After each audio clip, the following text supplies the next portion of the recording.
Bueno, buenas tardes para todos mis hermanos. Buenas tardes. Se te ve solo la cabecita. La paz del Señor Jesús esté con todos nosotros. Seamos todos bienvenidos a esta tarde, muy felices, muy contentos, porque vamos a aprender muchas cosas. Vamos a disponernos con todo nuestro corazón, con toda nuestra mente, elevando el pensamiento hacia nuestro Padre Dios, para darle gracias en este día, esta oportunidad que nos ha permitido reunirnos en su santo nombre y en el nombre de nuestro Señor Jesús. Agradecidos por todas las bendiciones que cada momento, cada instante estamos recibiendo. En este día, Señor, colocamos en tu divina presencia a todos y cada uno de nuestros hermanos que se hacen presentes en esta sala espírita y también por la plataforma. Rogamos bendiciones para aquellos que no han podido llegar el día de hoy, suplicando por los más necesitados y la ayuda para los que están más enfermos. Oramos por cada uno, Señor, y rogamos la iluminación, esa luz divina que el Señor Jesús derrama para todos, especialmente para nuestra querida conferencista el día de hoy. La envolvemos en mucha luz, en mucho amor, para que su palabra sea fluida, inteligible para todos y cada uno de nosotros, y que así sea. El tema del día de hoy es la maternidad como misión, a cargo de Alejandra Telles. Ella es médica, sí, médica. Ella es médica. Entonces, sea bienvenida, querida Alejita.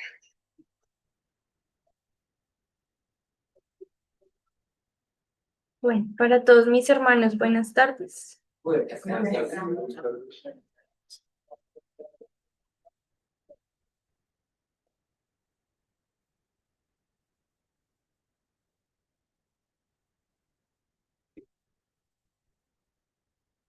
Sí.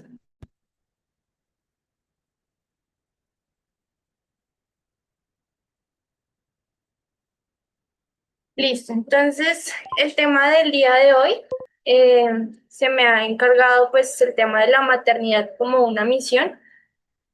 Es un tema bastante denso, hay muchísima información sobre la cual hay pues para estudiar. Sin embargo, pues tratamos como de resumirla y espero pues que sea un aprendizaje para todos. Entonces, primero, pues todos unidos por amor con Dios, Jesús y Kardec, somos el Centro Espírita Rutas de Luz. Invitarlos a que se inscriban al Congreso Espírita Colombiano. Este año, pues la sede nos corresponde como locales en la ciudad de Bogotá. El Congreso es el 11, 12 y 13 de octubre del 2025, ya quedan pocas, no, quedan inscripciones, poca oportunidad, no. Quedan muchas oportunidades todavía de inscribirnos. El costo va a aumentar, eso sí. Por eso próximamente entonces debemos inscribirnos para que nos salga un poquito más económico. Si no, a cuotas, préstamos, lo que sea, pero hay que inscribirnos porque es un evento muy importante. Entonces, primero pues debemos definir, cuando pues comenzamos siempre un tema, pues hay que definir pues la palabra en general sobre qué es la maternidad. Entonces encontré esta definición que me pareció pues una definición muy completa. Es bajo la óptica psicológica, no es espírita esta definición, pero pues me pareció como muy apropiada y que abarca pues varios aspectos. Nos dice pues en la página de internet donde la encontré esta definición que la maternidad se entiende como un proceso complejo que abarca desde la concepción hasta la crianza. Este proceso implica cambios emocionales, físicos y mentales significativos en la mujer, incluyendo la adaptación al embarazo, el parto, la lactancia y la crianza. O sea que la maternidad es un proceso bien grande, ¿no? Porque dice que va desde que se embaraza la mujer hasta que termina de criar. Y pregunto yo para las que son madres, ¿cuándo termina una madre de criar a sus hijos? Nunca. Nunca. Entonces uno es, o las personas que tienen esta oportunidad de ser madres, pues van a ser madres toda la vida. ¿Listo? Incluso después de que una persona que es madre desencarna, sigue siendo todavía madre. ¿Listo? Entonces vemos que es un proceso, como lo dice ahí, muy complejo, incluye muchos cambios, porque durante el embarazo, pues hay cambios emocionales, hay cambios físicos, hay cambios mentales, y vemos que dependiendo la sociedad, ¿sí? La cultura, esta concepción cambia, ¿no? Entonces vemos, por ejemplo, en Asia el concepto que tiene la madre, en África, que por ejemplo las matronas, que son las líderes, las que mandan en la casa, ¿sí? El concepto ya de pronto un poco más oriental, donde la madre es la que está en la casa, occidental, donde la madre es la que va y trabaja y mantiene sus hijos. Entonces, dependiendo también el contexto social, esta percepción va a cambiar, pero igual, digamos que esta tarea, sea la sociedad que sea, pues es una tarea súper importante. Entonces, para empezar con el tema de la maternidad, pues debe haber un antes, ¿no? Porque uno no es madre de la nada, ¿no? Entonces, en un mundo ideal, ¿sí? Uno quisiera que las cosas fuesen así, pues uno se conoce con la que va a ser la pareja de uno, ¿cierto? En el trabajo, no sé, en la calle, en un restaurante, por ahí. Se encuentra uno con un susodicho, una susodicha que uno le echa el ojo y pues me gustó, ¿cierto? Entonces empieza el tema del enamoramiento, del conquiste, de la flor, del corazón, del que todo el mundo es rosa y todo es bonito y bueno. Entonces ya después de que la conquistó o lo conquistó, empieza el tema pues ya de salir formalmente, el noviazgo, ¿sí? Donde ya se empiezan a conocer otras facetas, ya después deciden el matrimonio, donde ya uno descubre que la persona ronca, que le huele feo los pies, que sí, que le da uno con la sartén por la cabeza. Entonces viene ya después esta etapa, ¿no? Entonces, después de que el matrimonio se conocen, pues deciden las dos personas ponerse de acuerdo y empezar a preparar el cuerpo, tanto la madre como el padre, para un embarazo. Esto en un mundo ideal, ¿no? Entonces, cuando las personas se preparan para el embarazo, se tiene que preparar tanto la madre como el padre, ¿no? La madre es la que se embaraza, pero el padre también da su genética y su granito, ¿no? Que si no hay papá, pues no hay embarazo. Si no hay espermatozoide, pues no va a haber quien fecunde el óvulo. La madre tiene que prepararse, ¿sí? No es que ya quede embarazada, ¿no? Tiene que empezar a tomar vitaminas al menos 4 meses antes, hacerse sus exámenes, todo esto. Para después, ahí sí ya, pues, el embarazo. ¿Qué pasa en esta sociedad? ¿Esto ocurre o no ocurre? Esto casi no ocurre, ¿cierto? Entonces uno conoce una persona, la noche loca, quedó embarazada y pues obviamente no hubo preparación, no hubo pues, digamos que todo este tema que hemos mencionado, pero pues ocurre el embarazo, ¿no? Entonces, nosotros como espíritas sabemos por qué pasan estas cosas. Entonces, la maternidad es una misión que ya vamos a empezar a desarrollar durante toda la charla. Y sabemos que todo esto viene programado desde el mundo espiritual, ¿no? No es porque, ay, es que me pareció lindo y le eché el ojo, me pareció linda y le eché el ojo, no. Esto viene detrás, toda una preparación y puede ser incluso de existencias anteriores que vengamos nosotros con algún compromiso. Entonces, en este libro de La vida en familia de Roberto Calligaris, nos menciona la vocación para el matrimonio. Entonces nos dice que el matrimonio es algo muy complejo y su éxito depende de una serie de factores. La felicidad conyugal depende de que el marido y la mujer fusionen armoniosamente sus personalidades, tornándose en una sola persona.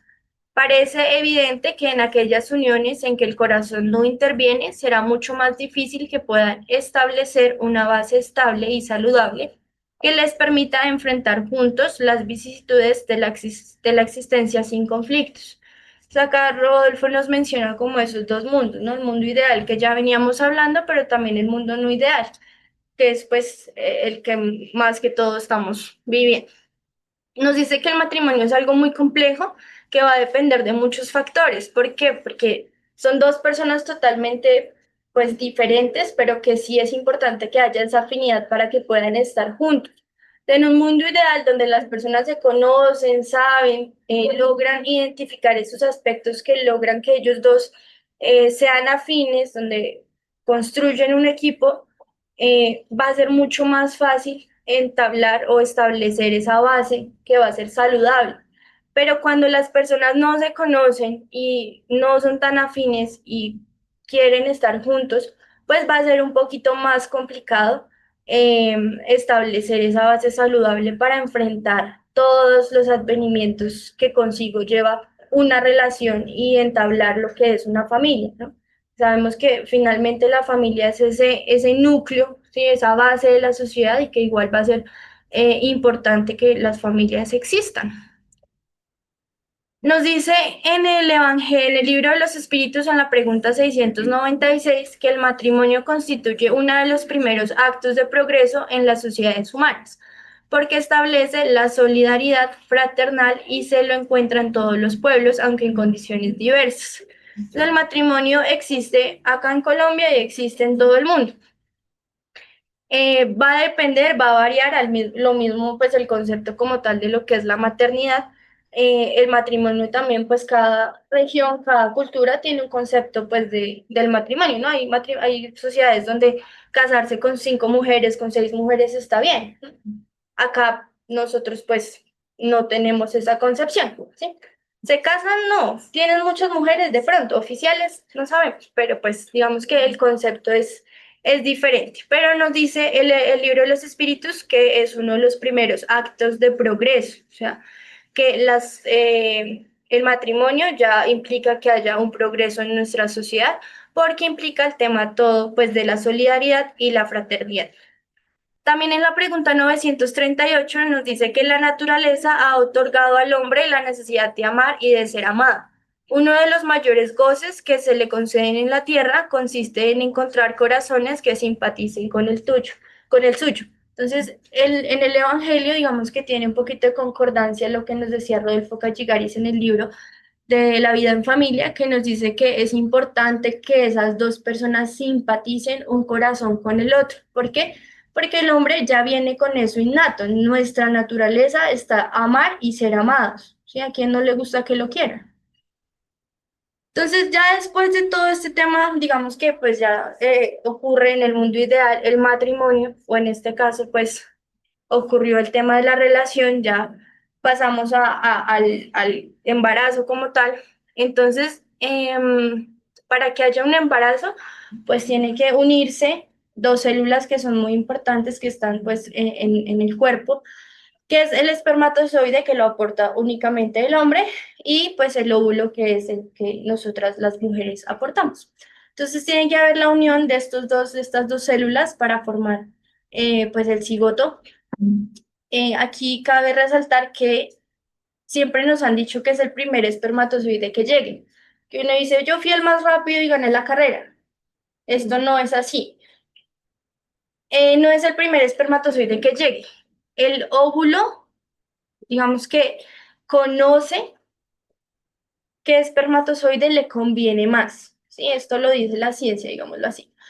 Pero bajo la visión espírita, sabemos que hay detrás un equipo de espíritus superiores que están encargados de como de dibujar o de moldear las condiciones que el espermatozoide necesita para ese ser que va a nacer, ¿sí? Entonces vemos que se parece un poquito lo que la ciencia dice a lo que el espiritismo nos enseña, que no es el primero, sino es el más apto. Entonces, una vez que se fecunden estos dos, que se una el óvulo con el espermatozoide, pues ocurre el embarazo. Entonces, van a haber unos cambios fisiológicos durante el embarazo. ¿Se acuerdan de la definición que nombrábamos al principio, que son como un proceso de cambios y unas adaptaciones que como mujer se tiene que hacer. Entonces, quise traer como a muy grandes rasgos cuáles son esos cambios para que pues todos aprendamos y conozcamos qué es lo que pasa dentro de una mujer cuando se embaraza. Entonces, primero a nivel cardiovascular, va a aumentar el volumen sanguíneo, pues necesita más sangre para darle sangre al bebé. Aumenta pues la hemoglobina, porque la hemoglobina es la que va a transportar el oxígeno. Entonces, para que el bebito tenga más oxígeno, pues necesita más hemoglobina. El corazón, pues el corazón queda acá en el centro del pecho, entonces como la barriguita empieza a crecer, entonces el corazón está así más o menos como hacia la izquierda, un poquito. Entonces como esto sube, ¿qué pasa con el corazón? También va a subir un poquito, entonces se desplaza también el corazón. Y pues obviamente el gasto cardíaco, el corazón tiene que trabajar por dos para toda esa sangre que aumentó, pues circule. A nivel renal, entonces los riñoncitos tienen que empezar a trabajar un poquito más, porque así como hay sangre, más sangre, esa sangre también tiene que circular y esa circulación se traduce en más orina, ¿cierto? La capacidad vesical disminuye, porque como crece la barriga, entonces, ¿qué pasa con la vejiga? Se despicha. Entonces vemos que las mamás todo el tiempo están con orinadera, ¿cierto? Entonces, por eso, porque como la barriguita crece, despicha la vesícula. Tienen cierto grado, pues, de incontinencia, pero eso es mientras el embarazo. El útero, que es como la casita del bebé, va a aumentar hasta 35 centímetros el tamaño. O sea, imagínense la capacidad de estiramiento que tiene el útero, ¿no? Y el útero es tan inteligente que meses, un poquito antes de que el bebito ya empiece a nacer, el útero empieza a hacer entrenamientos para contraerse, porque cuando el bebé nace, pues el útero tiene que hacer su trabajo y también expulsar al bebé. En la parte respiratoria, entonces, como la barriga crece, los pulmones también se despichan, entonces la capacidad pulmonar va a ser menor. Entonces las mamás se ahogan más rápido. Entonces no pueden ponerse a correr maratones porque no la logran. A nivel, pues digamos que mental, problemas de atención, concentración y de memoria. ¿Por qué? Porque los estrógenos y la progesterona van a tener unos cambios, estas son unas hormonas muy importantes, entonces tienen unos cambios durante el embarazo que hacen que las mamás se vuelvan olvidadizas. Entonces nunca le pidan a una embarazada que se acuerde de muchas cosas porque es natural que se le olvide las cosas. Además de las náuseas, pues el cloasma, es decir, las manchitas, estrías, en fin, todo un tema hormonal que yo leía todo esto y pues cuando uno, digamos que está viendo las embarazadas en la consulta, uno dice, de verdad que el cuerpo humano es, o sea, y las mujeres en general que tienen ese poder de adaptación y que tienen su bebé y ya otra vez, como si nada, uno dice, de verdad, el poder de adaptación que tiene el cuerpo es fantástico. Entonces traje un cortico video que es pues un poco más, pues más ilustrativo de Oye, cómo es cerebro, el embarazo. dímelo. Tengo una vaina bien rara aquí adentro, Ese es como el una útero. bolita. Espera, déjame llamar a defensas. Ajá, ajá. Ok.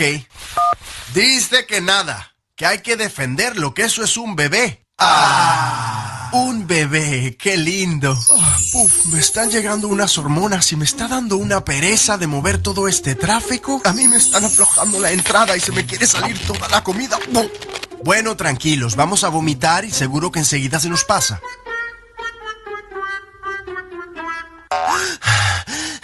Oye, por favor, un poquito de espacio, que aquí no se puede ni respirar. Pero si no soy yo, es el bebé. Loco, este bebé pide y pide. Voy a tener que aumentar el volumen de sangre y glóbulos rojos. Cerebro, necesitamos hierro. No, mi ciela, hierro no hay.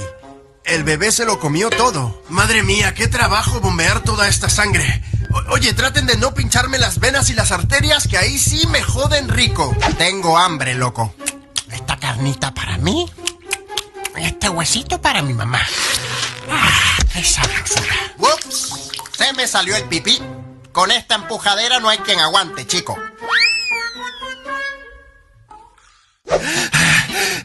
Aquí ya no se puede estar. Tengo hambre y a la vez no me cabe nada. Oye, les dije que no me presionen las arterias, cónchale. Vaya, qué mareo así de pronto.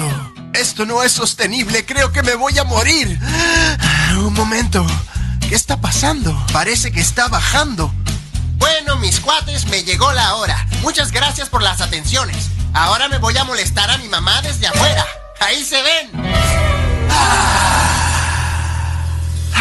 Dios mío, qué alivio. Qué bonito es tener espacio y poder aguantar el pipí y no trabajar como un loco. Amo la normalidad. Oye, cerebro, ¿te acuerdas de la vaina rara que tenía yo adentro aquella vez? Sí, porque aquí tengo otra. ¡No!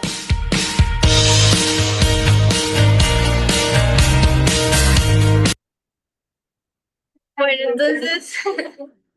entonces fue un video que encontré que me pareció muy ilustrativo, explica, digamos que de una forma más jocosa y más entendible lo que les acabé de explicar, cómo los órganos, pues los poquitos que alcanzamos a ver ahí como a grandes rasgos, tienen que adaptarse para esta nueva vida, para engendrar este nuevo ser que se está formando dentro de la barriga. Oye, cerebro, dímelo. Tengo una vaina.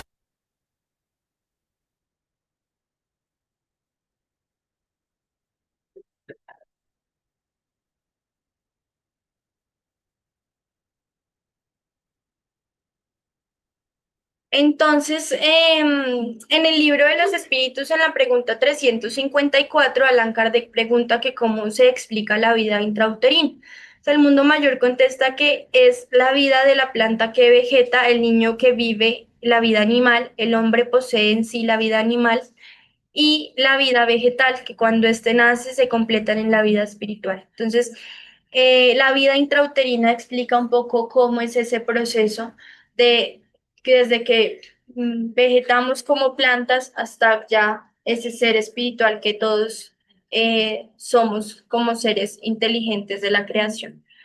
Entonces, en el libro, ¿en qué? Entonces, nos habla de este nuevo término que se acuña, que es el modelo organizador biológico, que nosotros dentro de la doctrina espírita, pues lo conocemos como el periespíritu, que es esa estructura espiritual que orienta y regula la organización del cuerpo físico durante la encarnación. El periespíritu, este modelo organizador biológico, lo que hace es modelar y permitir esa unión célula-célula durante la formación del embrión. Entonces, desde que es un cigoto, una bolita, está ya la unión del óvulo con el espermatozoide, hasta que pasa por todas las etapas y convertirse pues ya como tal en un feto o ya pues en un bebé, ¿no?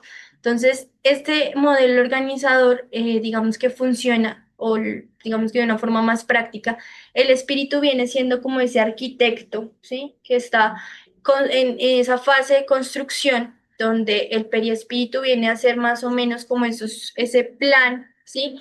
Que se va adaptando, que va finalmente a modelar ese cuerpo físico, ese edificio que viene siendo el cuerpo físico.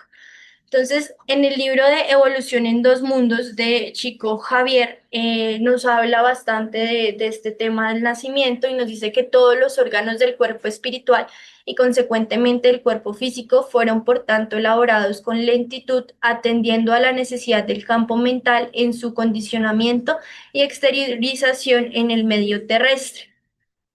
Las células del cuerpo humano actúan de forma inteligente y organizada, adaptándose a las funciones que deben cumplir bajo la dirección del espíritu. Se comparan con piezas de una máquina electromagnética muy avanzada que responden con precisión a impulsos mentales. Entonces, el espíritu tiene, digamos que cuando es un espíritu evolucionado, va a tener ese poder, ¿sí? De a través de esas ondas electromagnéticas ir guiando las células que van a conformar más adelante su cuerpo. Entonces puse esta imagen porque se ve como todas esas pues, lineecitas que salen de esa cabeza. Entonces así mismos para hacernos como la idea de cómo el espíritu a través del pensamiento de esas ondas electromagnéticas que va irradiando hace que las células que son digamos que la parte pues que va finalmente a formar el cuerpo físico se vayan adaptando bajo esa dirección. Esta coordinación puede asemejarse a un piano, donde los nervios son como martillos que hacen vibrar las cuerdas, o sea, los átomos, siguiendo las órdenes que parten del cerebro, que está guiado por el espíritu a través del centro coronario, el cual une la mente con el cuerpo. Entonces, es esa unión que sabemos que cada parte de nuestro cuerpo, cada sistema tiene una función en específico. Entonces, el espíritu lo que hace es que, por ejemplo, si la célula, no sé, la función es para el cerebro, entonces él va guiando para que esas células vayan conformando el cerebro. Si, por ejemplo, el páncreas, entonces el tema de todas las células del páncreas, entonces cada célula va a tener su función dentro del cuerpo y esto va a ser guiado por ya sea el espíritu que va a reencarnar, si es un espíritu superior, si es un espíritu no, pues digamos, tan evolucionado, hay espíritus en el mundo espiritual que tienen esta tarea de el tema de la reencarnación. Entonces nos dice que la reunión de las células compone tejidos, así como la asociación de los tejidos esculpe órganos, partes constituyentes del organismo que pasa a funcionar como un todo invisible en su integridad, interconectado con el sistema nervioso y controlado por las hormonas o sustancias producidas en un determinado órgano y transportadas a otros sectores de la actividad somática, estimulando las propiedades funcionales para determinados fines. Entonces, vemos que es un libro bastante denso, eh, cuesta un poquito entenderlo porque hay que ser conocedores del tema, ¿sí? Pero cualquiera puede leerlo si tiene la intención de estudiarlo. Entonces acá básicamente nos está hablando que nosotros como seres humanos tenemos un eje en nuestro cuerpo. Entonces sabemos que en nuestro cerebro está el hipotálamo, que es como una parte importante del cerebro, que es donde nace todo este flujo de hormonas en nuestro cuerpo, ¿sí? De ahí nace, digamos, como la síntesis de las hormonas que están en nuestro cuerpo. Entonces, está este eje, eh, que hay diferentes órganos ahí, está el hipotálamo, la hipófisis y la glándula pineal. Sabemos que la glándula pineal tiene una gran importancia dentro de nuestro cuerpo porque como espíritas, esta va a funcionar como que, como la antena espiritual, ¿no? Entonces además de generar funciones importantes como la creación de la melatonina, que es una hormona que nos gusta a muchos, que muchos la estamos poniendo en práctica, que es la hormona ¿de qué? Del sueño. Entonces muchos tenemos esta hormona, todos tenemos esta hormona que tiene una gran importancia porque durante el sueño generamos nuevas redes neuronales, los niños crecen, si nosotros, por ejemplo, estamos en función de que nuestros músculos vayan a crecer, tenemos que dormir, ¿sí? Si no dormimos, pues no vamos a estar bien activamente. Entonces, así como esa glándula tiene su función, nos dice aquí que también hay otras que tienen sus funciones también importantes. Entonces nos dicen que esas hormonas son generadas por la impulsión mecánica de la mente sobre el imperio celular conforme a determinados estados emotivos de la conciencia, agrupando cargas de elementos químicos a un nivel ideal cuando el equilibrio íntimo presida sus manifestaciones. Entonces, básicamente, nos habla que estas hormonas son importantes en nosotros porque nos va a permitir, como dice acá, la manutención y preservación de la vida normal. Entonces, nos habla de hormonas importantes como la adrenalina, la insulina, la testosterona y otras muchas. Entonces, ¿para qué nos sirve la adrenalina? Cuando haya un momento de que ahí viene el carro y me va a atropellar. Se activa las suprarrenales, se activa el cortisol, se activa la adrenalina, pues corre y pegue el pique, ¿sí? Entonces, de supervivencia, ¿para qué nos sirve la insulina? Cuando vemos un postre así gigante, un pedazo de torta de, uy, qué rico, me lo como, ¿quién va a permitir que esa torta que me acabé de comer se absorba y se convierta en azúcar, se transporte ese azúcar? La insulina. ¿No? Entonces, cada hormona va a tener un funcionamiento en el cuerpo y va a permitir que esa función pues nos permita sobrevivir. Entonces, ¿en qué momento se une el alma al cuerpo? Pregunta Allan Kardec en la cuestión 344. La unión comienza en la concepción, pero solo se completa en el instante del nacimiento. Desde el momento de la concepción, el espíritu designado para habitar en un cuerpo se une a él mediante un lazo fluídico, que se estrecha cada vez más hasta el instante en que el niño es dado a luz. El grito que sale entonces de sus labios anuncia que pertenece al conjunto de los vivientes y servidores de Dios. Entonces, ¿en qué momento se va a unir definitivamente el alma al cuerpo? Entonces nos dice que se va a terminar esa unión en el momento del nacimiento. Entonces acá viene, digamos, podrían preguntar, eh, entonces no hay unión en el momento de la concepción. Si hay unión, ¿sí? No se ha completado, pero sí hay una unión, sí hay un espíritu designado a ese cuerpo, incluso antes del nacimiento, antes de la concepción, ¿sí? Ya el espíritu que está interesado, que tiene la tarea de reencarnar en ese cuerpo, ya está ahí programado para que ella va a ser su mamá, este va a ser su papá. ¿M? Entonces traje esta imagen que me pareció muy, pues, muy bonita, que es, ¿qué se imaginan que es? ¿Un huevo? Ese es el óvulo y esto rojito es el espermatozoide. Entonces es una fotografía de fluoroscopio al microscopio. Entonces, me pareció muy bonita porque vemos como el óvulo irradia, tiene esa aura amarilla, toda esa energía que igual el óvulo va emitiendo para poder atraer ese esperma que le conviene. Dado que la unión del espíritu al cuerpo solo se lleva a cabo en forma completa y definitiva después del nacimiento, se puede considerar que el feto tiene un alma, ya lo acabamos de decir.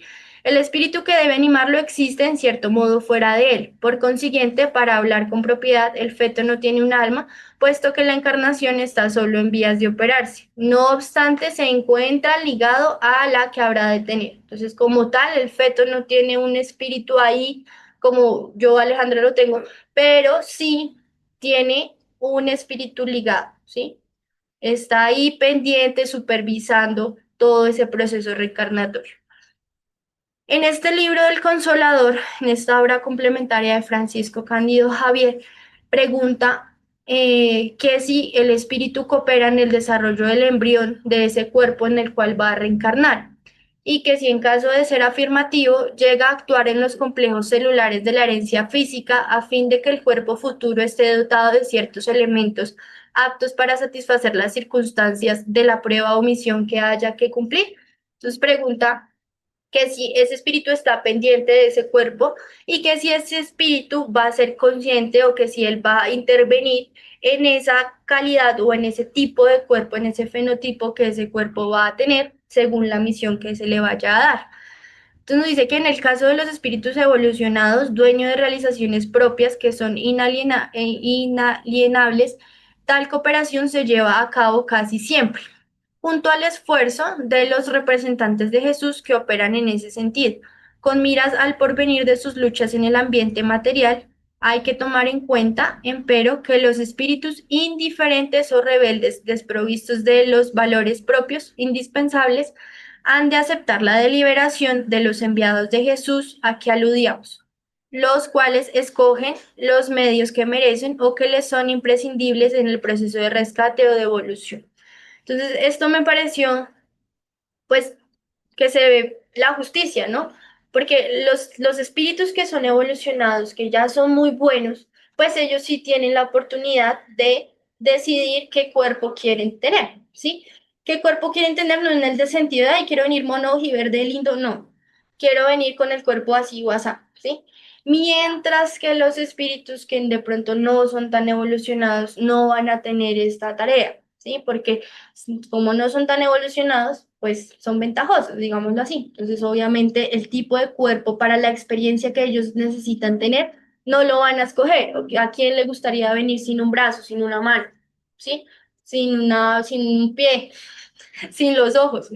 Ningún espíritu va a querer eso, ¿sí? O sea, nosotros que somos seres imperfectos, si a mí me preguntan, ¿usted quiere venir sin un pie? No. O sea, de verdad que así le falta a uno una uña, todo eso es importante. Entonces, uno siendo imperfecto, ahora pregúntenle a Jesús, Jesús, ¿usted se iría a la tierra a servir sin un pie? ¿Qué creen que Jesús va a decir? De una, voy 2 veces, ¿sí? ¿Usted volvería a que otra vez lo crucifiquen? Seguramente Jesús vuelve, ¿sí? Todos los días, o sea, él no lo piensa. Entonces, asimismo, Jesús designa espíritus, ¿sí? Que se encargan de esta tarea. Son espíritus evolucionados que son esos arquitectos que diseñan ese cuerpo según las necesidades. La reencarnación se inicia con las primeras manifestaciones de vida del embrión humano.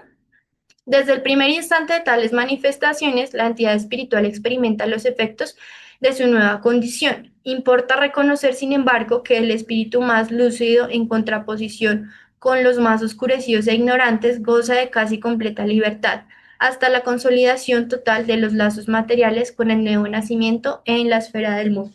Entonces, este proceso de esa ligación o de esa unión del espíritu con el cuerpo es todo un proceso. Tampoco es que ya nació y no, el espíritu tiene aún que adaptarse también a esa nueva vida que se le ha dado. Obviamente, entre más lúcido es el espíritu, entre más evolucionado, es mucho más rápido como ese despertar ya en el nacimiento. Entonces, nos pregunta que cuál es el objetivo de la reencarnación. Entonces, la reencarnación tiene, digamos que varios objetivos, pero acá nos dice que la expiación, el mejoramiento progresivo de la humanidad. Sin eso, ¿dónde estaría la justicia? Sabemos que nosotros podemos nacer para diferentes o con diferentes objetivos. Podemos expiar por una misión o por una prueba. Pero en todo esto, siempre con el fin de el perfeccionamiento. Los espíritus conocen la época en la que habrán de reencarnar, la presienten como el ciego siente el fuego al que se aproxima, saben que deben retomar un cuerpo tal como sabéis vosotros que habréis de morir algún día, aunque ignoren cuándo esto sucederá. Entonces preguntan que si esos espíritus saben que cuándo van a nacer. Entonces muchos no lo saben, pero sin embargo saben que tienen que nacer porque es una forma de progresar, así como nosotros que estamos acá encarnados sabemos que en algún momento tenemos que desencarnar. La unión del espíritu a un cuerpo determinado puede ser impuesta por Dios, o sea que sin nacer puede ser impuesto. Nos dice que sí, que así como las diferentes pruebas, sobre todo cuando el espíritu aún no es apto para hacer una elección con conocimiento de causa, como expiación, el espíritu puede ser obligado a unirse al cuerpo de un niño que por su nacimiento y la posición que ocupará en el mundo puede llegar a ser para él un motivo de castigo. Entonces pasa un poco lo que nosotros veníamos hablando. Entonces, para algunos espíritus nacer de tal o cual forma puede ser un castigo. Entonces, por ejemplo, los que en una vida fueron muy ricos, que fueron reyes, ¿sí? Y si ellos se enteraran que en esta reencarnación vienen a ser ya de la plebe, pues yo creería que no quieren nacer. Entonces lo verían más bien como un castigo y no como una forma de progresar. El momento de la encarnación es acompañado de una turbación similar a la que se produce cuando el espíritu sale del cuerpo, pregunta Allan Kardec en la cuestión 339 del libro de los espíritus. Entonces, nos dice acá que si nacer es parecido a morirse, más o menos es la interpretación de la pregunta o como lo interpreté. Entonces nos dice que nosotros sabemos que cuando nosotros morimos, pues pasamos por un periodo de turbación, que es como un periodo de adormecimiento, de como que estamos preparándonos o hasta el momento, o dormidos, digámoslo así, preparándonos para ese nuevo despertar. Nos dice que sí, es parecido ese tema de la turbación, como ese adormecimiento. Nos dice que es mucho mayor y más prolongada. Con la muerte el espíritu sale de la esclavitud, con el nacimiento ingresa a ella. Entonces es un poco más tortuoso volver otra vez a encarnar que desencarnar, ¿sí?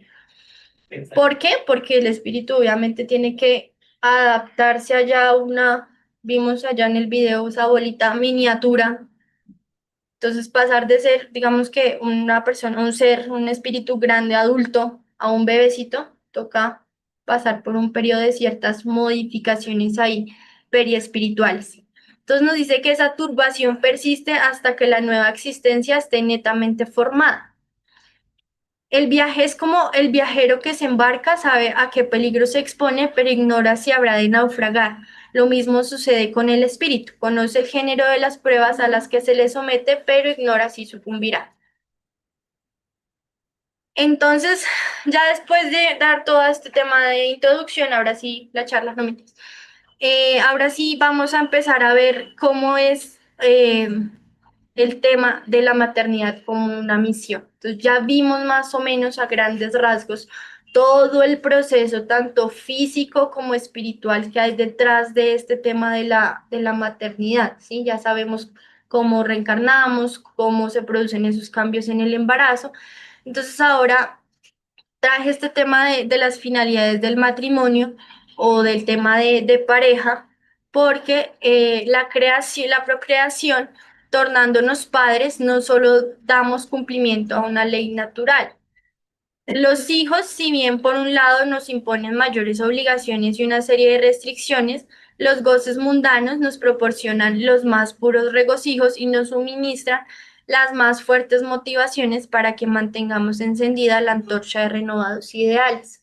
Entonces, ya cuando hay un bebé, ¿sí? Ya cuando hay este nuevo ser dentro de un matrimonio, es un cambio totalmente. Ya no hay la misma libertad de que papá y mamá salgan de rumba cada 8 días, de que lleguen a las 12 de la noche a la casa, de que, digamos que ya hay un ser, ¿sí? Por el que tienen que velar y por el que se tienen que preocupar y ya por quién responder. Entonces ya digamos que estos temas mundanos van a pasar, en teoría, pasan a un segundo plano porque pues si me voy de rumba, ¿con quién dejo el hijo? Y si no tiene la abuelita que se lo cuide, pues ¿con quién dejo el niño? ¿Cierto? Entonces si se despierta a medianoche llorando con hambre, pues ya me toca no dormir y levantarme a darle de comer, o si se enferma, bueno, ya es toda una dinámica totalmente diferente.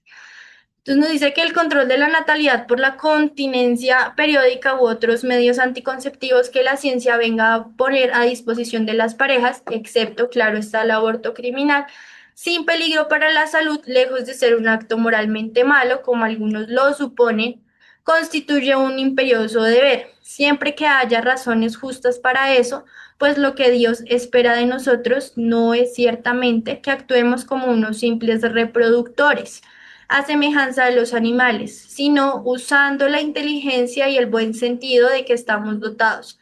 Apenas nos tornemos padres y madres cuando y en la medida de que podamos cumplir fielmente las obligaciones correspondientes.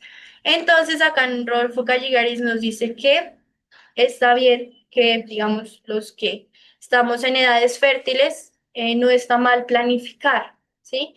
Si existen estos métodos de planificación cuando no queremos ser mamá o queremos ser papá, está bien planificar. Digamos que esto lo hacemos usando la inteligencia y el buen sentido del que estamos dotados, ¿sí?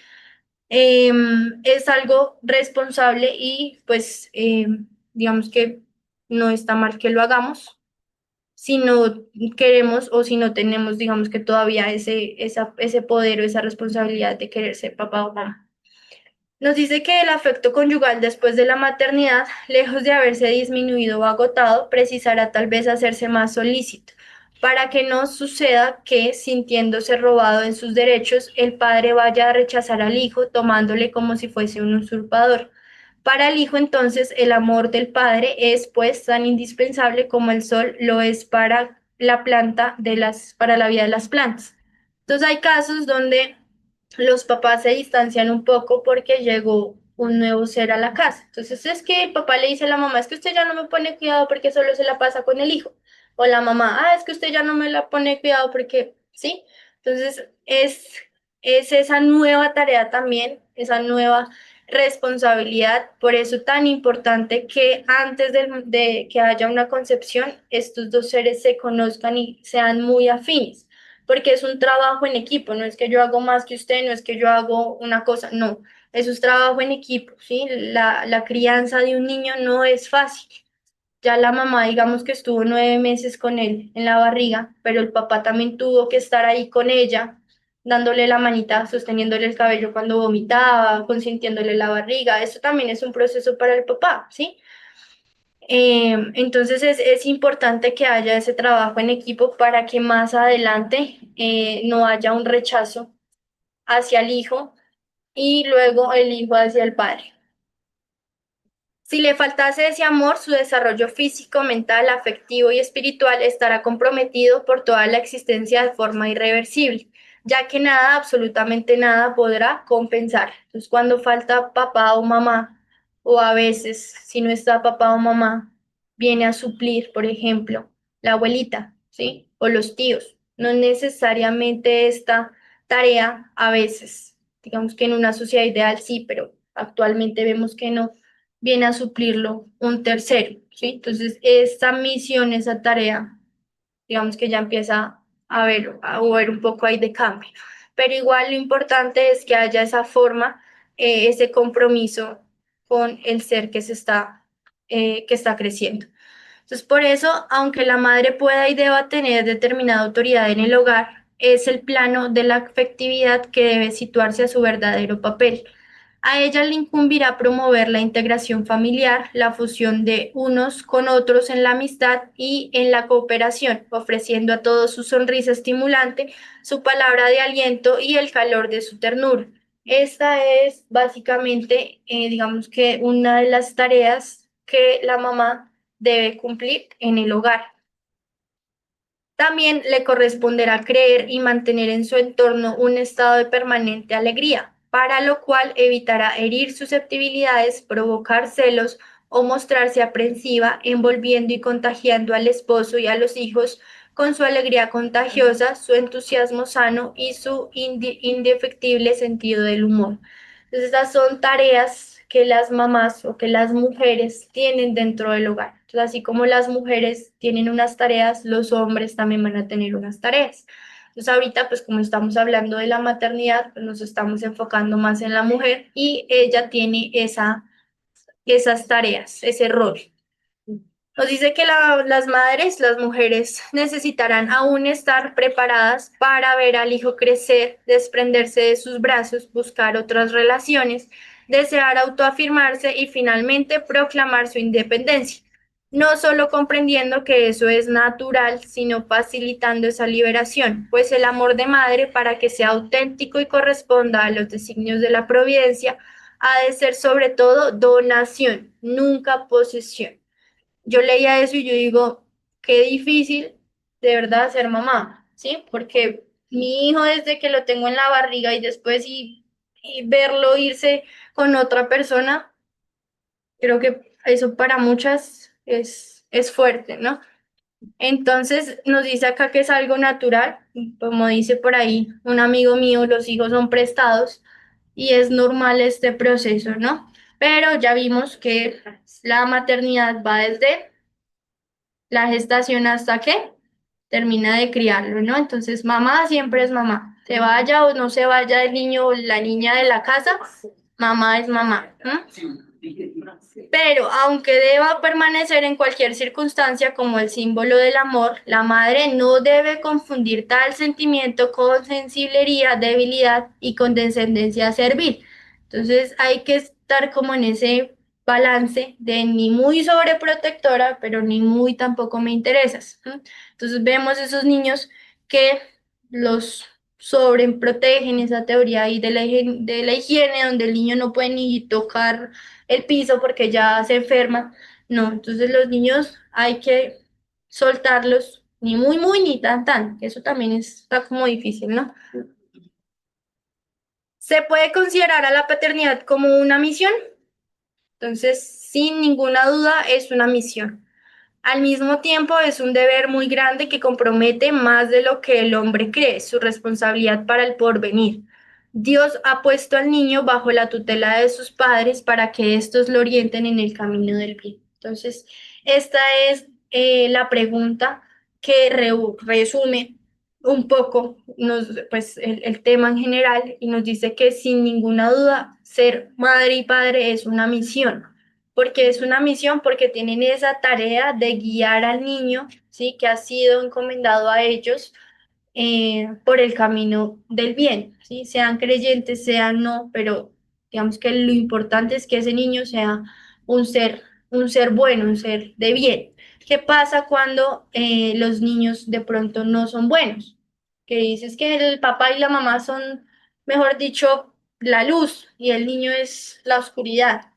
Entonces, sabemos que esto viene del ayer, no sabemos qué están expiando, qué pruebas están teniendo esos seres como familia, cuando de pronto no me entiendo con mi mamá, cuando de pronto no me entiendo con mi papá, ¿sí? No me entiendo con mis hermanos, pero es porque esa es nuestra tarea, ¿sí? Dejar de preguntarnos por qué no me entiendo con mi mamá, por qué mi mamá es una cansona y me molesta todo el tiempo, o por qué mi papá no me deja en paz, o por qué mi hermano no me cae bien a veces, sino preguntarnos para qué razón esto está pasando, ¿sí?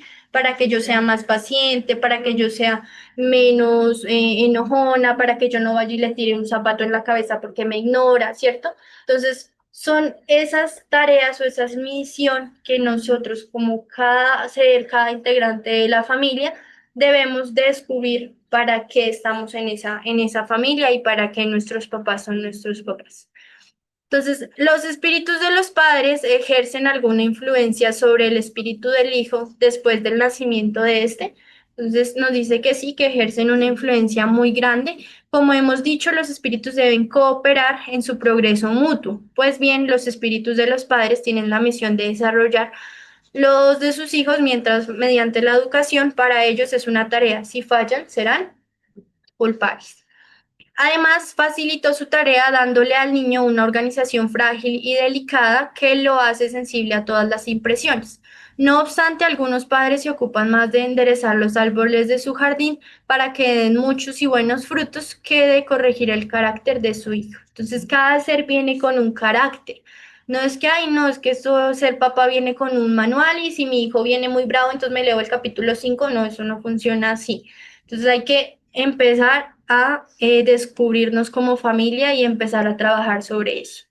Si éste sucumbe por su culpa, ellos sufrirán la pena. Los padecimientos del niño en la vida futura también recaerán sobre los padres, porque no han hecho lo que de ellos dependía para su adelanto en el camino. Entonces, básicamente, lo que nosotros sembramos, de eso vamos a recoger más adelante. Los padres suelen transmitir a sus hijos un parecido físico, les transmiten también una semejanza moral. Entonces, si mi mami es mona, es linda, yo también. Mi mami es feliz, yo también soy feliz todo el tiempo. Eso no funciona así, puesto que cada alma y cada espíritu son diferentes. El cuerpo procede del cuerpo, pero el espíritu no procede del espíritu. Entonces, entre los descendientes de las razas solamente hay el tema de la consanguinidad.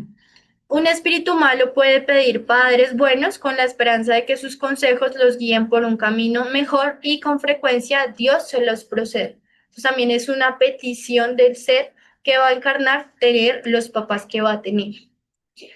Entonces nos dice en el libro de Entre la Tierra y el Cielo que la maternidad es algo sagrado, es un servicio espiritual en el que el alma se pasa siglos, en la mayoría de los casos, perfeccionando cualidades del sentimiento. Entonces esto me pareció súper importante porque nos dice que a través de la maternidad o de la paternidad es que nosotros ayudamos o podemos progresar las cualidades del sentimiento, porque es quien no se pone feliz o quien no le gusta ver a un bebé. Todos nos produce ternura ver un bebé, hasta que empieza a llorar. Somos un gran conjunto de hogares en los cuales muchas almas femeninas se reajustan para la venerable misión de la maternidad y con nosotras multitudes de niños encuentran abrigo para el desenvolvimiento que les es necesario, resaltando que casi todos se destinan al regreso a la tierra para su reintegración en el aprendizaje que les corresponde.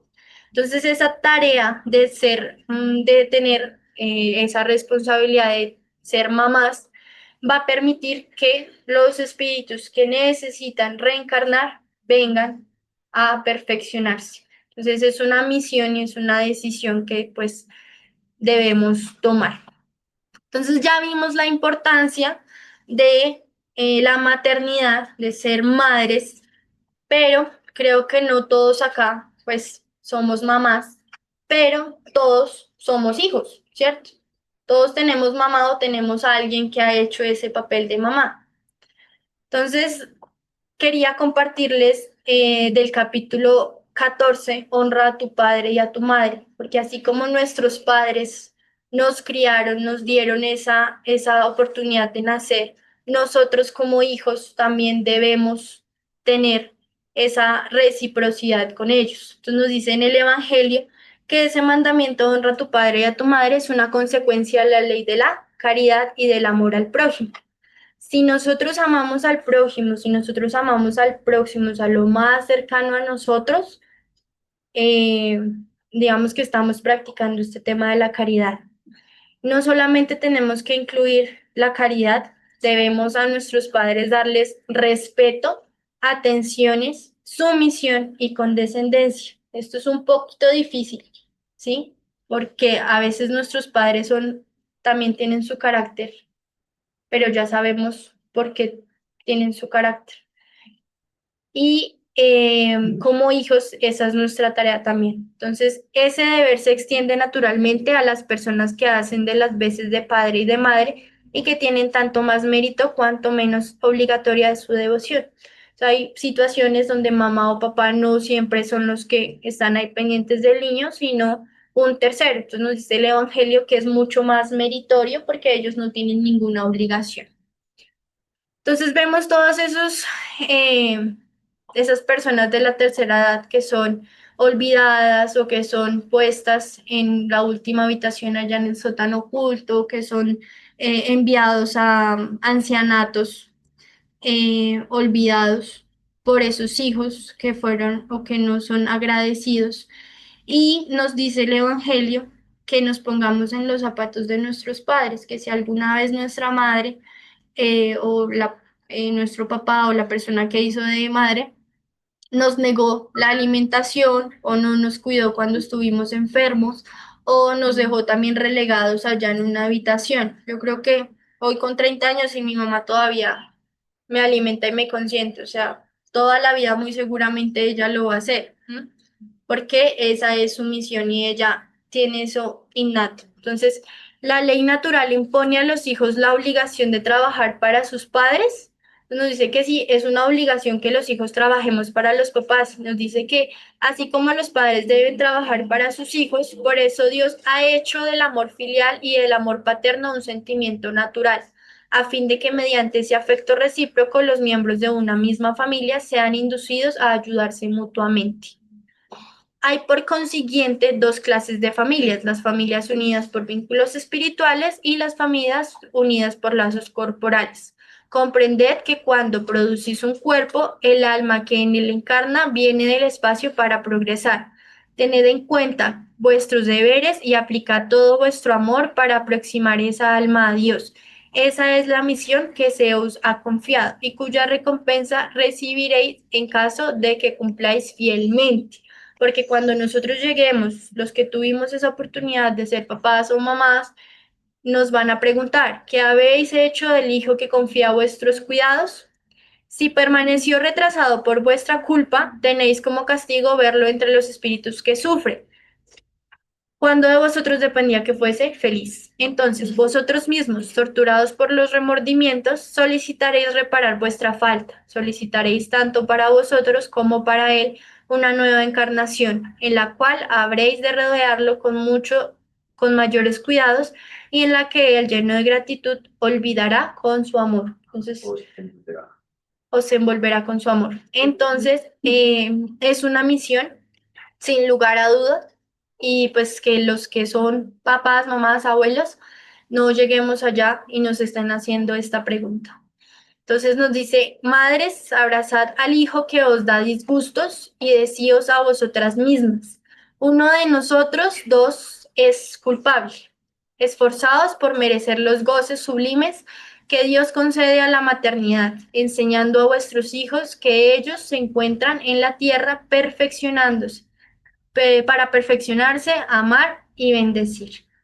Que ese sea nuestro mantra cuando de pronto nuestros hijos nos las pongan difíciles. Uno de nosotros dos es culpable. Entonces, ya para concluir, quise traerles un poema que me pareció pues muy bonito para cerrar este mes de mayo que pues conmemoramos el mes de las madres. Es un poema de Amalia Domingo Soler. Y pues ya para concluir pues quisiera leérselos. Ahí disculparán porque yo no sé leer poesía, pero pues espero lo disfruten. Madre mía, en mis horas de amargura, cuando el alma dolorida y sola se abisma en su tristeza y su locura, tú eres mi fe, mi amparo, mi aureola. Madre del alma, en mi pesar profundo, pienso en ti como estrella que me guía. Ni los placeres vanos de este mundo eclipsan tu bondad, oh Madre mía. Porque tú fuiste el ángel de mi infancia, la voz que me enseñó la oración pura, la que en mis sueños me hablaba de esperanza, la que venció mi pena con ternura. Madre querida, mi dolor no calla, y solo en tu recuerdo hallo consuelo. Si no estás tú, la vida es una valla que me impide que mis ojos miren cielo. Pero aún espero, madre, aquel momento en que, al dejar la cárcel de este suelo, yo vuelva a verte, luz de mi pensamiento, y en tu regazo encuentre paz y cielo. Entonces, esta es una poesía que me pareció muy bonita y pues es de Amalia, que sabemos que ella amaba mucho a su mamita, ¿no? Entonces, espero les haya gustado la conferencia. Es un brochazo de todo lo que hay para hablar del tema de la maternidad, nada más el tema de la reencarnación es para un seminario. Entonces, espero les haya gustado. Muchas gracias por su atención.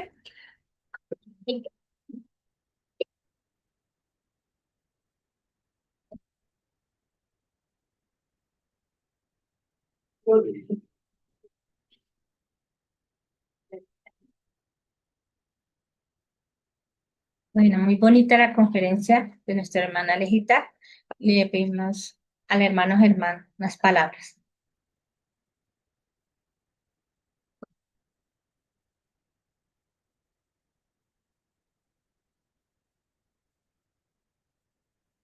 Muy buenas tardes para todos quienes se encuentran en la plataforma, e igualmente a quienes están acá de manera presencial.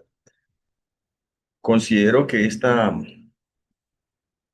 temática que desarrolló nuestra querida Alejandra, fundamentada, es decir, en la ciencia médica, porque ella es médica, como también bajo la visión espírita, nos esclarece y nos da unas pautas para nosotros comprender y entender la razón de ser papá o la razón de ser mamá. Esa es la verdad. Y nos causa mucha preocupación, ¿no es cierto? ¿Por qué a mí me tocó este señor? Estoy más engüesada que lo que ustedes imaginan con este señor. O de pronto dice también el señor, ¿por qué me tocó esta señora que me pega entre semana y el día domingo? Y eso hay casos, yo he conocido casos de esos, ¿no es cierto? ¿Por qué me tocó este hijo tan difícil? O esta hija. Y Alejandra nos expuso, ¿por qué no hay entendimiento entre el papá, la hija y el papá y viceversa? Nosotros no podemos olvidar que el hogar es un taller donde venimos a limar las asperezas, a limar las incomprensiones del ayer a través de ¿qué? Del amor. Pero no es como estamos pensando, que es decir, como dijo Alejandra, a primera vista me pegó el flechazo, quedé flechado. No, todo eso está programado desde el mundo espiritual.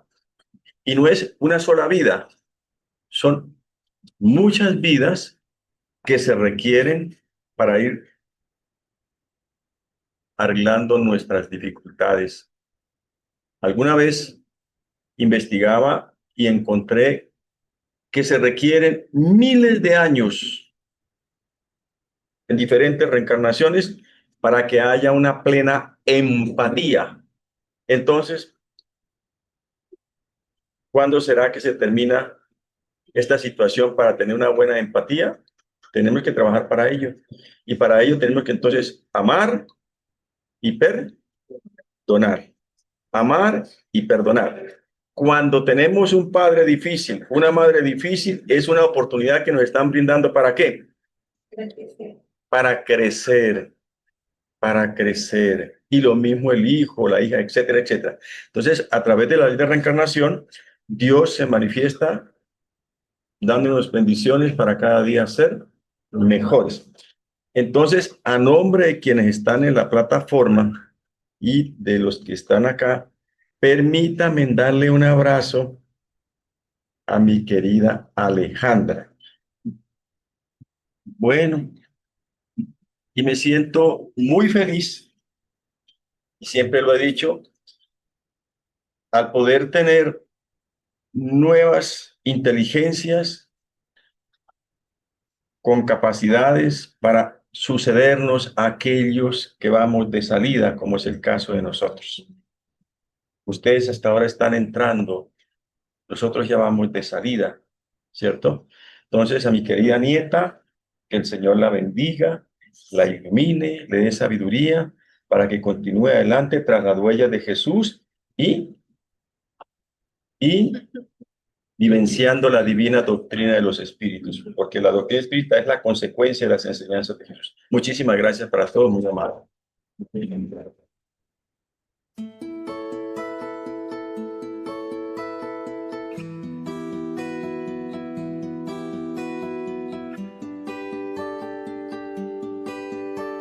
Habituaos a no censurar lo que no podéis comprender, y creed que Dios es justo en todas las cosas.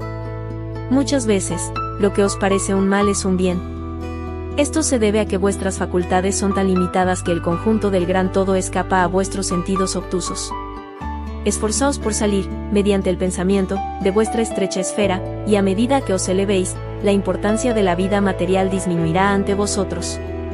Entonces esa vida no os resultará más que un simple incidente en el trayecto infinito de vuestra existencia espiritual, la única verdadera existencia. Fenelón. Sens, 1861. Capítulo 5. Bienaventurados los afligidos. Si fuera un hombre de bien, habría muerto. Edición SEA. Centro Espírita Rutas de Luz. Bueno, muchas gracias a todos mis hermanos. Muchas gracias por la linda conferencia. Vamos a disponernos para hacer nuestra oración final, dándole gracias a nuestro Padre Dios por habernos reunido acá, por habernos dado la oportunidad de escuchar estas enseñanzas y por todos los entendimientos del día de hoy. Adorado Padre, queremos bendecirte, alabarte siempre y darte gracias por su infinito amor y encomendar esta gran familia, Ruta de Luz y todos los que están en la plataforma virtual y acá presencial. Que todos sean iluminados con el amor del Señor. Que todos los que vienen hoy aquí con dificultades de salud en el día de hoy reciban los bálsamos salutíferos llenos de amor que envía nuestro Señor Jesús para cada uno de ellos. Que la misericordia de Dios derrame muchas bendiciones sobre todos mis hermanos en este día y sobre todo nuestro planeta Tierra. Si es la voluntad del Señor, que así sea.